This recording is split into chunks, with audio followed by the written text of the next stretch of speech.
हाँ जी बच्चे, आज हम आगे करेंगे, क्या करेंगे? कितना रहता है अपना कॉलिगेटिव प्रॉपर्टी रहती है। चले करें स्टार्ट। कॉलिगेटिव प्रॉपर्टी खत्म कर देंगे हम, ठीक है? और तो नहीं कुछ रहता? आपके डाउट्स हैं वो मैंने करा दिए, ठीक है? Colligative property, colligative properties are those which depends upon the amount of solute, ठीक है? नंबर ऑफ सॉल्यूट पार्टिकल्स, ठीक है?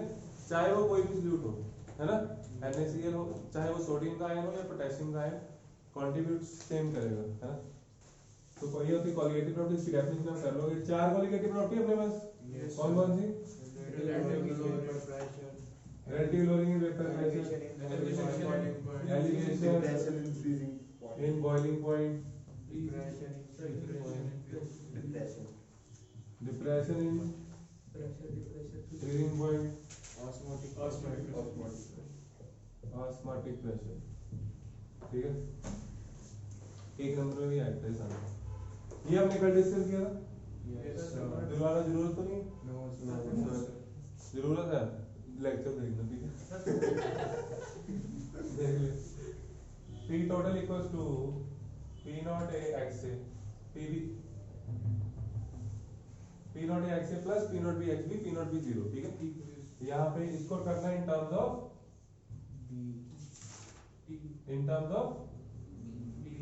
B, very good, bar minus x B. ये ब्रैकेट खोल के आ जाएगा P naught A minus P T upon P naught A। मैं एक स्टेप जो बीच में था कैलकुलेशन को छोड़ दिया मैंने, ठीक है? ठीक है? ये लोअरिंग होती है बच्चे पेपर में ना, कई बार क्या होता है आप लोग देखते हो, अच्छा रिलेटिव लोअरिंग का क्वेश्चन आ गया, रिलेटिव लोअरिंग मान लो उसने कुछ बोल दिया ना, तो पता लग जाएगा क्वेश्चन कहाँ से है, लेकिन वो आप ढूंढोगे उसमें P naught या PT की वैल्यू वो गिवन ही नहीं होगी, क्योंकि उसने लिखा होगा लोअरिंग प्रेशर इज दिस, है ना? इसका मतलब उसने इसकी पूरे की वैल्यू दे दी, मान लो 0.24 ऐसे कुछ, तो वो इसकी वैल्यू है, समझ आया? तो उसने एक वेरिएबल उड़ा दिया, ठीक है? तो वो वैल्यू दे देगा पूरी माइनस करके, ठीक है? तो अब ये मत कहना कि P naught A दिया था, PT था नहीं क्वेश्चन में, इनकम्प्लीट क्वेश्चन वाज इनकम्प्लीट, हम छोड़ा है, ठीक है? क्वेश्चन इनकम्प्लीट नहीं है, दिमाग खोल के रखना, ठीक है? चलो, कुछ बच्चे तो ज्यादा जज्बाती हो गए, सॉरी लिख रहे थे, चलो अब आगे है, इसको रख देते हैं एलिवेशन इन बॉइलिंग पॉइंट। इसके सबके आपको मैं लास्ट में एक एक न्यूमेरिकल करवाऊंगा, याद करवा दूंगा बस मेरे को, ठीक है? एलिवेशन इन बॉइलिंग पॉइंट में देखो, मैंने आपको ये पिक्चर बनाया था हमने कल, वही वाला पिक्चर है, याद करो। इसमें हमने सॉल्ट लिया था, यहाँ था सॉल्ट, है ना? और उसके कारण वेपर बने थे कम, ऐसे ही हुआ था। यहाँ पे कितने थे? 18। आज थोड़े कम बनाऊंगा, टाइम कम है। ये बच्चे मान लो टेम्परेचर हो गया 100 और ये पानी है, ठीक है? टेम्परेचर 100 होगा और ये वाटर है, तो ये जो वेपर प्रेशर होगा ये इक्वल होगा 1 एटमॉस्फेयर, और ये बॉइलिंग पॉइंट आ चुका है। प्योर वाटर का boiling point 100 degree Celsius, vapour pressure equal हो जाता है 1 एटमॉस्फेयर की। यहाँ पे भी टेम्परेचर 100 है, लेकिन यहाँ पे यहाँ पे ये 1 एटमॉस्फेयर के इक्वल नहीं है। इस वक्त यहाँ पे जो वेपर प्रेशर होगा वो कम होगा, बात समझिए? क्योंकि हमने इम्प्योरिटी ऐड कर दी, इम्प्योरिटी ऐड करने से क्या हुआ? वेपर प्रेशर ड्रॉप हो जाता है, ठीक है? सिमिलर समझ आ रहा है कुछ? आया था क्यों? चलिए ये समझ आ गया? Yes sir, very good. तो इसको थोड़ा और हीट करते हैं ताकि इसके इक्वल हो जाए ना। मान लो ये हुआ 102, ठीक है? वेपर और आ गया और ये तो वेपर प्रेशर तो जो बॉइलिंग पॉइंट था वो बढ़ गया, दिस इज एलिवेशन, ठीक है? इसको मैं ग्राफ पे शो करूंगा, फिर आपको एक चीज और अभी समझा देता हूँ। अगर मैं सॉल्ट ज्यादा डालूं, सॉल्ट ज्यादा, तो वेपर्स और कम बनेंगे, टेम्परेचर और इसके अंदर बढ़ेगा, एलिवेशन बढ़ेगी, ठीक है? It means temperature delta T B, मतलब कि जो एलिवेशन होगी that is directly proportional to small M, molarity, ठीक है? यानी कि सोल्यूट, है ना? सोल्यूट के पार्टिकल्स। तो एक ग्राफ बनाते हैं,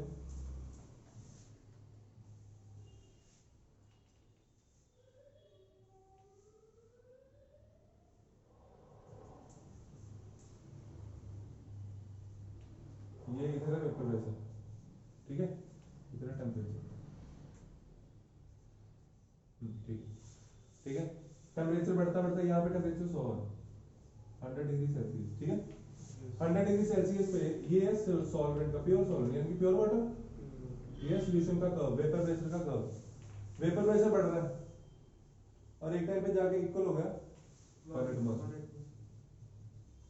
100 पे इसका वेपर प्रेशर तो इतना ही रह गया ना, इसका वेपर प्रेशर तो कम रह गया 100 पे कम होगा इसका, हाँ। ये इसका सॉल्यूशन का तो कम था। ठीक और हीट करेंगे इसको, और हीट किया इतना इतना इतना इतना हीट करने पे ये इसके इक्वल होता है ना। दिस इज डेल्टा टीवी, ये टी ये इसको बोलेंगे टीवी, ये टी नॉट बी, इसको क्या बोलेंगे टी नॉट बी, प्योर का प्रेशर टी नॉट बी, इधर टीवी। आपको कई बार आ जाता है कि वो बताता है कि बॉइलिंग पॉइंट सॉल्यूशन का इतना है ना, तो वहां से डेल्टा टीवी आपको निकालना है, ठीक है। तो कई बार बच्चा वैसे कंफ्यूज हो जाता है कि डेल्टा टीवी निकालते वक्त देखो मैं आंखें बंद करके लिखूंगा, मेरा कभी भी गलत नहीं होगा, टीवी माइनस टी नॉट भी लिख दूंगा, ठीक है। हायर माइनस लो लिखना, वैसे तो ये सही है। मान लो पेपर में गलती से उल्टा लिख देता हूँ, है ना, कंफ्यूज हो गया मैं, तो मैंने उल्टा लिख दिया। तो मैं आपको ऐसे सिंपल सी ट्रिक बता रहा हूँ, ठीक है, ऐसे आप करते हो बहुत बार, ठीक है, थोड़ी और उसमें दिमाग में लगा देना, ठीक है। तो इसमें जैसे मान लो ये लिख दिया ना, तो ये ना लिखना मत, आपका आंसर आएगा नेगेटिव, डेल्टा टीवी आएगा नेगेटिव, डेल्टा टीवी में से पॉजिटिव होता है, ठीक है।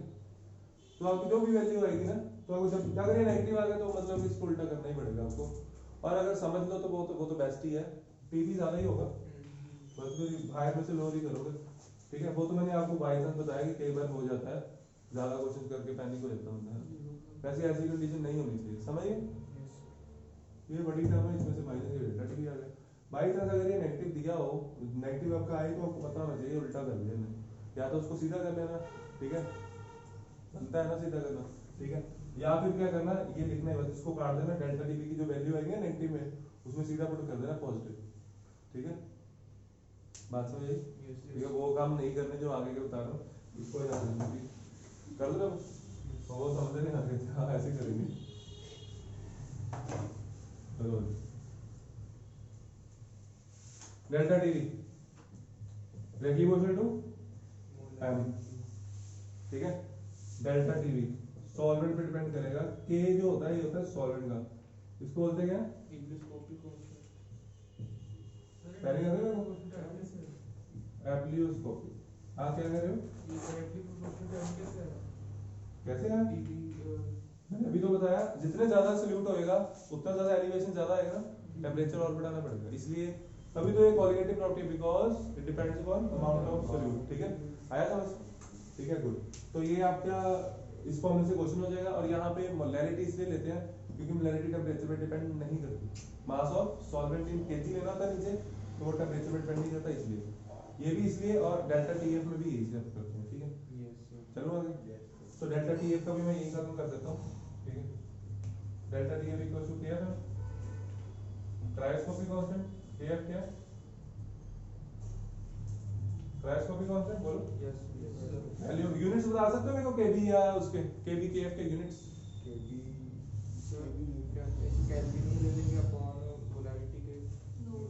केबी केएफ के यूनिट्स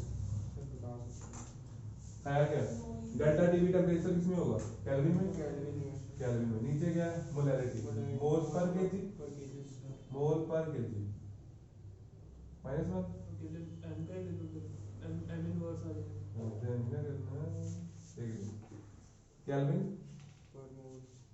मोल पर मोल केल्विन केजी मोल इनवर्स, ये यूनिट्स आपको दिखेंगे, और यहाँ पे मेहरबानी करके किलो लेना, इसको केल्विन लेना, किलो मत ले लेना, ठीक है। वैल्यू दी होती है ना जैसे 5.12 केल्विन केजी मोल इनवर्स, तो ये केल्विन है, ठीक है, समझ आया, इसको वो मत ले लेना, क्या केल्विन नहीं है, ये क्या है, केल्विन के यूनिट है, ये किलो मत ले लेना, ठीक है, दिस इज केल्विन, ठीक है, ये तो हमने यूनिट निकाले, ये तो कांस्टेंट है ना बच्चे, अलग ये एलिवेशन के लिए यूज होता है, ये डिप्रेशन के लिए, ठीक है, कांस्टेंट दिए होंगे, नहीं दिए होंगे तो कुछ और दिए होंगे, डेल्टा टीएफ बता दो कैसे निकालना, डेल्टा टी बता दो, कर दो ना डेल्टा टी, मैं इसको और बारीकी से करते हैं, इसको समझते हैं, देखो कई बार क्या होता है, टीवी दिया हुआ मान लो, दिया हुआ मान लो इसी एग्जाम्पल का 102 दिया हुआ, ठीक है, और टी नॉट भी दिया 100, ठीक है, और बच्चे अब हम जब डेल्टा टीवी निकालेंगे ना, तो वो तो हम निकाल लोगे टीवी में, हाँ बिल्कुल सही, टीवी टी नॉट डी, ये आ गया 2, ये आया आपका डिग्री सेल्सियस में, ठीक है, और उसके साथ में उसमें दिया होगा केवी, दैट इज इक्वल टू 0.52, मैं ऐसे ले रहा हूँ, ठीक है, केल्विन केजी मोल यूनिट। तो यहाँ आके एक बार 1 सेकंड के लिए आप लोग कंफ्यूज हो गए कि यार इसको कन्वर्ट कर लेते हैं या इसको, ठीक है, नहीं करना, ठीक है, क्योंकि ये चेंज है, ये 2 डिग्री सेल्सियस या 2 केल्विन सेम होगा, क्योंकि वो माइनस किया हुआ है, यहाँ पे माइनस किया हुआ, 273 तो माइनस हो जाएगा, ठीक है, देखो कैसे, मान लो इसको मैंने केल्विन में लिखा, क्या लिखूंगा 375 कितना है 375 इधर कितना है 375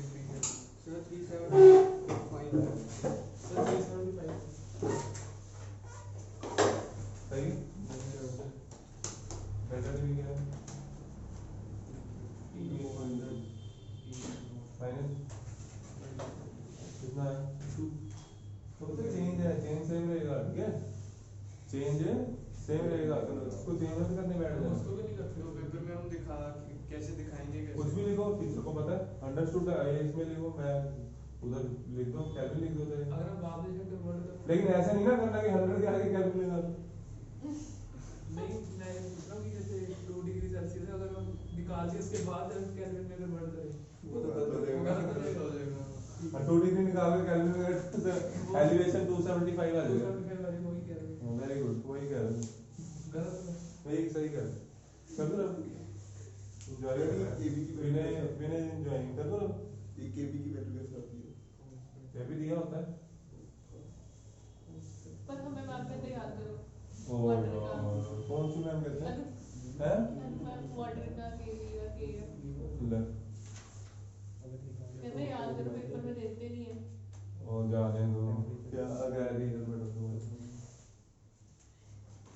वैसे 0.5 ये मैंने जो लिखा सही लिखा था, 0.52, ठीक है, ये कैसे होती है ना, वाटर की देंगे, वाटर की, ठीक है, केएफ देखना कितना 5.1, तो बेंजीन का होता है, अरे इसमें केएफ दिए नहीं, केएफ वाले क्वेश्चन में दिया होगा, केएफ के किसी भी क्वेश्चन में, कोई नहीं, बाद में करते हैं, हम क्वेश्चन करनी है हमने, चलो आगे, इसका ग्राफ बताऊं, इसका ग्राफ ना पेपर में आता नहीं, इसलिए मैंने रोक लिया था, तो बच्चे ने पूछ लिया तो कराना पड़ेगा, बच्चे बन के दसिए,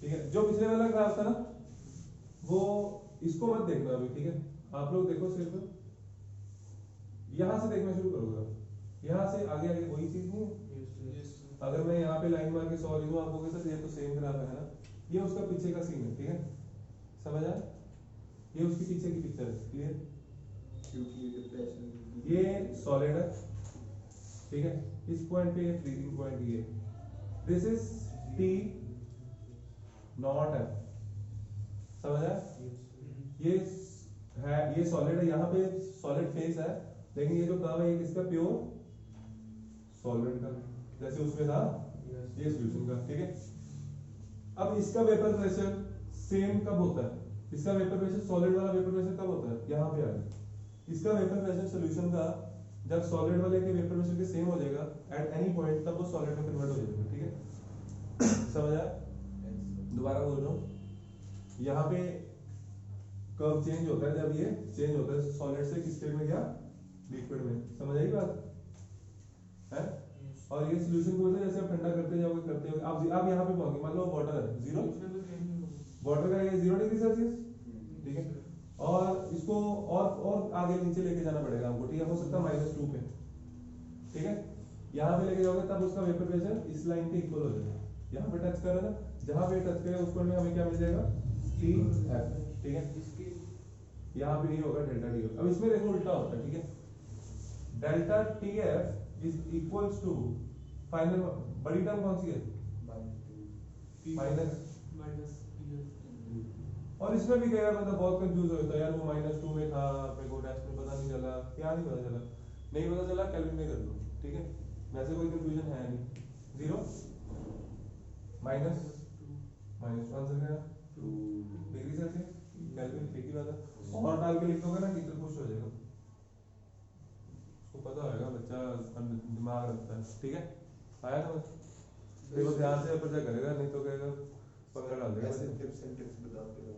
वेरी गुड। सर ये भी पॉजिटिव दे दो, ये भी पॉजिटिव। और डेल्टा टी है डिप्रेस। हम देखो डेल्टा टी हम नेगेटिव नहीं लेना कभी भी, क्योंकि हमने नाम में लिख दिया it's depression, depression in freezing point, ठीक है, होता कम ही है, ठीक है, लेकिन कितना डाउन जा रहा है वही तो बता रहे हैं, तो वो वैल्यू पॉजिटिव होगी ना, ठीक है। मैं कह रहा हूँ इतनी स्टेप नीचे उतरो, उसको भी मैं नेगेटिव में लिखूंगा, नहीं अब क्या ही रहा हूँ नीचे जा सकती है, कर दो।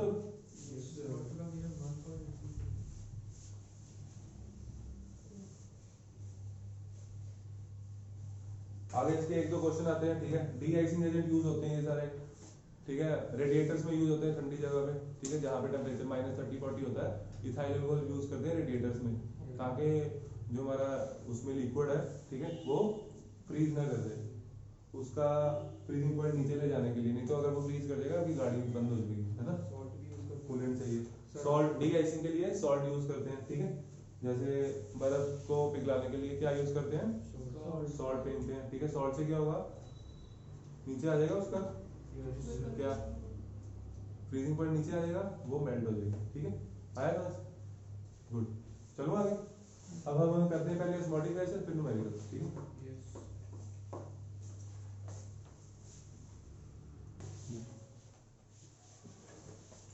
Osmotic pressure last colligative property,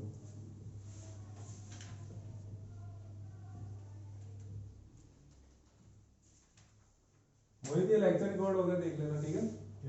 osmotic pressure देखो, ऑस्मोसिस कैसे होती है पहले ये देखो,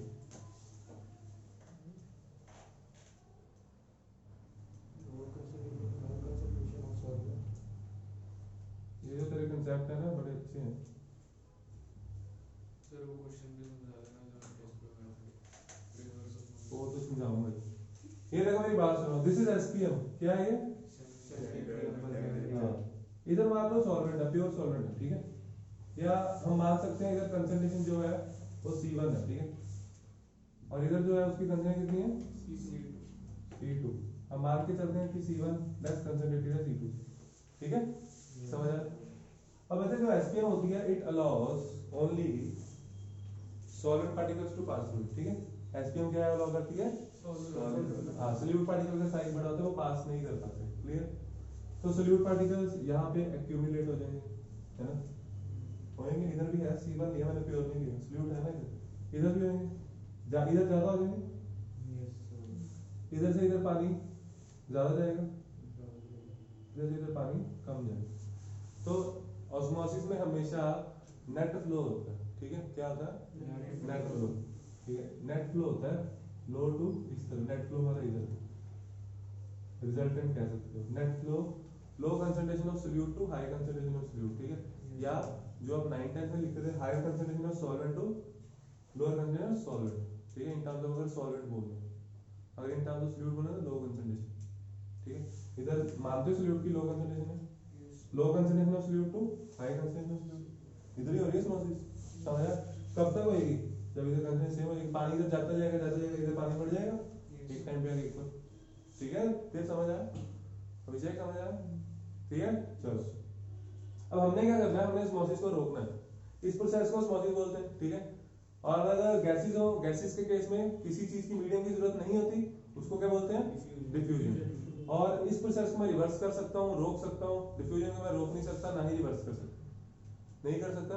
अगर एक गैस इधर है, एक साथ वाले रूम में, बीच में से दीवार हटा दे, गैसेस मूव करेंगे और उनको हम रोक नहीं पाएंगे ना, नहीं रोक पाएंगे, जितनी मर्जी मिलिट्री बुला लो, ठीक है, देखो तो इसको हम रोक सकते हैं, यहाँ पे प्रेशर लगाए, यहाँ पे प्रेशर लगाओ भाई, ऑस्मोटिक प्रेशर, ठीक है, वही था ना समझ, यहाँ पे ऑस्मोटिक प्रेशर लगाया पाइप, तो प्रेशर लगाने से क्या होगा, वाटर को पुश मिलेगा, तो फिर धीरे धीरे वाटर इक्वल हो जाएगा। जब ये इक्वल हो जाएगा तो उस पे वहां पे उस प्रेशर पे अपने रुक जाना है, तो उस प्रेशर को क्या बोलेंगे? Osmotic pressure. समझ आया?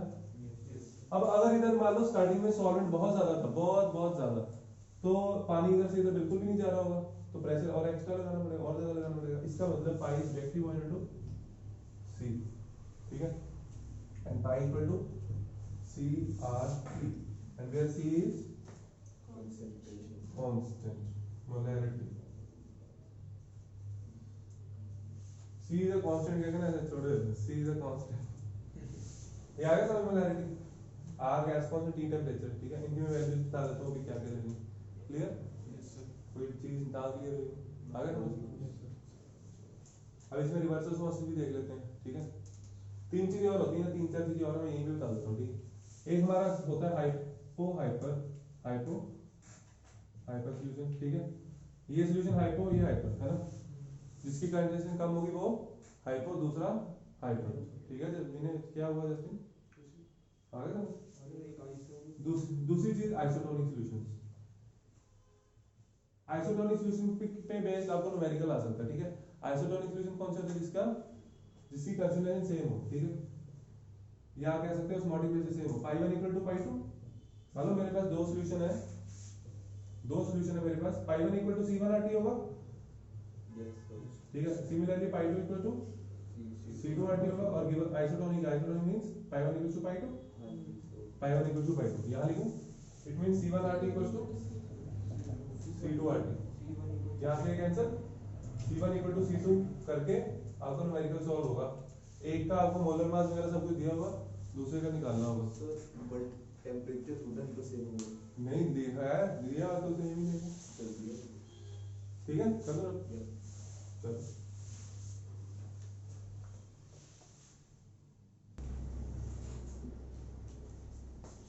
ऑस्मोटिक प्रेशर हो गया।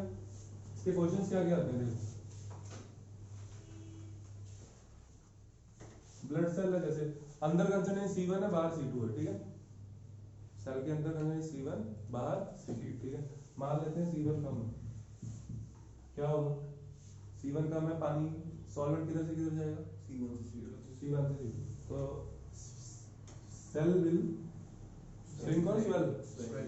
नहीं, ये अंदर वाला पार्ट, ये तो अंदर पार्ट बताना, श्रिंकेज है, ठीक है। श्रिंकेज भी टेक प्लेस, दूसरे केस में स्वेलिंग हो जाएगी, खत्म, ठीक है। इसके बाद एक क्वेश्चन और बनाया था, डिसलाइनेशन, है ना। अभी हमने ये बनाया था, दोबारा बना लेते हैं, 1 मिनट लगता है, ठीक है। ये यहाँ पे ना वैसे टैब भी लगी होती है, हम नहीं लगाएंगे, ठीक है, तो गिरना हो जाएगा सारा। बाल्टी क्या होता है? ये आ गया। ऑस्मोसिस रोकने के लिए प्रेशर लगाते हैं, वैसे खाली है, ठीक है। खाली पे कोई प्रेशर नहीं लगाने का फायदा नहीं है ना। मान लेते हैं इधर सी वाटर, क्या इधर लिख दिया तो मतलब है इधर प्योर वाटर। तो अगर मैं कुछ भी ना करूं तो तो प्योर वाटर इधर चला जाएगा, है ना। तो प्योर वाटर इधर से इधर जाना शुरू हो जाएगा, ठीक है। तो आपको क्या करना है? आपको सी वाटर को भी प्योर करना है ना। सी वाटर में से पानी निकालना है ना, तो क्या करें? तो इधर प्रेशर लगा के कैसे होगा? उल्टा लिखो। नहीं, वो तुम सही कर देंगे, इधर लिखते हैं प्योर। इधर प्योर और राइट पे वेरी गुड, इधर ओशन वाटर कुछ लगता है। ओह वेरी गुड, सी वाटर, ठीक है। अब देखो प्योर इधर से इधर आ रहा होगा, इसको मैंने इधर इसलिए बनाया क्योंकि हमने पिछला केस में वैसे किया था। इधर से इधर आ रहा है पानी, अगर हम ऑस्मोसिस नहीं रोकेंगे हमारा पानी जो प्योर है वो भी खत्म हो जाएगा, गंदा नहीं होगा। इधर से पानी इधर आएगा, इसमें नमक कैसे आएगा? सॉल्ट वाटर प्यूरिफिकेशन में यूज होता है। हाँ, ये वाला वो बन जाएगा वाला, है ना। प्योर वाटर हमारा खत्म होना शुरू हो जाएगा, राइट। और हमने क्या करना है, हम इधर देखो, इधर से इधर भी पानी तो जा ही रहा होगा, बहुत कम जा रहा होगा, है ना, क्योंकि यहाँ पे सॉल्ट बहुत ज्यादा होगा, है ना। तो हम क्या करेंगे, एक एक्स्ट्रा प्रेशर, पहले तो प्रेशर लगाएंगे, ऑस्मोसिस रोकेंगे, फिर हम एक्स्ट्रा प्रेशर लगाएंगे। जो एक्स्ट्रा प्रेशर लगाते हैं, ठीक है, उससे क्या होगा? Reverse osmosis. इधर से इतना ज्यादा प्रेशर होगा कि पानी उधर से इधर आ नहीं पाएगा, इधर से उधर जाएगा, ठीक है। इधर टैप लगा के बाहर, हाँ जी, प्रेशर ज्यादा होना चाहिए। ज्यादा होना चाहिए, इससे ऑस्मोटिक प्रेशर से, ठीक है।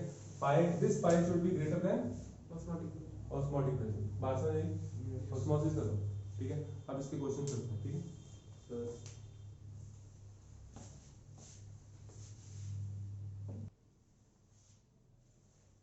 देखो न्यूमेरिकल्स की टाइप देखो कैसे आते हैं। डेल्टा टी भी है ना आपके पास, ये भी हम एक बता देता हूँ इसका, एक ऑस्मोटिक प्रेशर का। इसमें क्या आ सकता है आपको, इसमें पता क्या है, वो कहेगा कि एलिवेशन इतना लेके आना, फॉर एग्जांपल 1.5, ठीक है।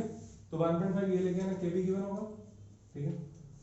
मास और यही निकालना होता है बस, मास ऑफ सॉल्यूट कितना ऐड करेंगे, इसका मोलर मास आपको दिया होगा, ठीक है। और सॉल्वेंट का वेट गिवन होगा, मास ऑफ सॉल्वेंट गिवन होगा, समझा, इनटू 1000, ये टाइप आती है, समझा।